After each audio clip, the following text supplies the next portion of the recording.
তার চরিত্র একই, তারা সবসময় রাষ্ট্রের পদলেখন করে।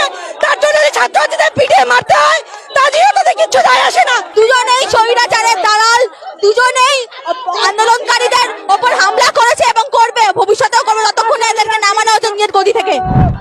মমতা বন্দ্যোপাধ্যায়ের পুলিশ আজকে বাংলাদেশ দূতাবাসে যেতে দিল না, এটা প্রমাণ করছে মমতা হাসিনা সমস্ত স্বৈরতান্ত্রিক সরকার ছাত্রদের আওয়াজকে ভয় পায়। আমরা বলছি স্বৈরতন্ত্রের বিরুদ্ধে ছাত্রছাত্রীদের লড়াই চলবে, বাংলাদেশে হোক কি পশ্চিম বাংলায়, শেখ হাসিনা হোক কি মমতা বন্দ্যোপাধ্যায় কি নরেন্দ্র মোদী, ছাত্রছাত্রীদের লড়াই চলছে, চলবে।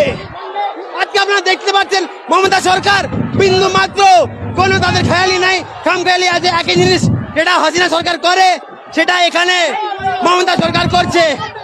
এটা তো মানে স্বৈরাচারদের মতন বিহেভিয়ার চলছে। আমরা